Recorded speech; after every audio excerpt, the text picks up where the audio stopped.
Hey there, everyone. I'm actually back in Fort Worth right now, and I've been traveling around the country. In each city, I have actually been visiting local chapters and interviewing someone that works with the Alzheimer's Association.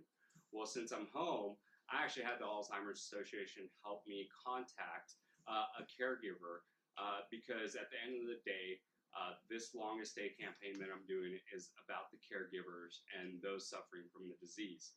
So we actually have Martha Brown and Martin Brown, and Martha actually takes care of Martin, who suffers from dementia. So Martin, well, tell us first how what signs you saw to know to get Martin tested. I started noticing that he would forget storylines in television shows. Or he would say, "Oh, I've never seen that movie before," and we had just seen it. Mm-hmm. He started, forgive me, he started getting red light tickets. We'd get a little envelope in the mail showing a picture of him running a red light. We had several of those. Right. And then he had 3 fender benders in 1 month. And we thought maybe it was because his truck was too big, Right. the denial. Right. So we got him a smaller car, and that didn't help. And I kept trying to tell people he's getting forgetful. Oh, well, that's just him. And couldn't convince a soul.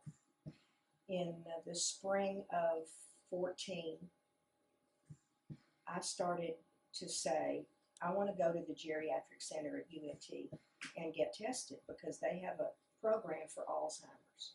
I had to wait till I turned 65 so that I could go and I could say to him, let's go together.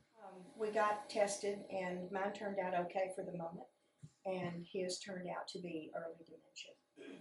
Since I'm in the social work business and in the medical field, I had been to many Alzheimer's support groups and educational seminars that are held twice a year here, and had a pretty good working knowledge of what we were up against.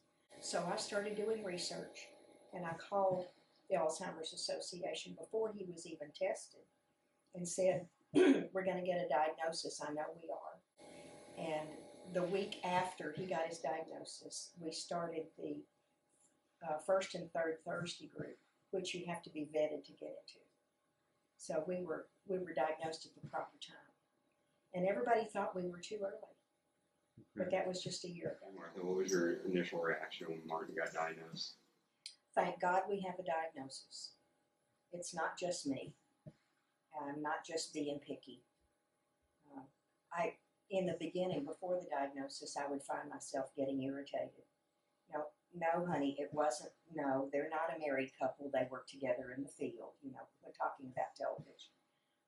No, that's not what I said. We're not going out to dinner. We're eating in. And he was having forgetfulness that I didn't have a name for. Even though the professional part of me knows, the heart part of me didn't. And that was a tough thing to swallow because I know what it's like at the end. I work with people every day who are in late stage. It's not pretty. But it scared me, but yet I was grateful to have the word to put to it so that I could tell folks, yes, this is what's going on.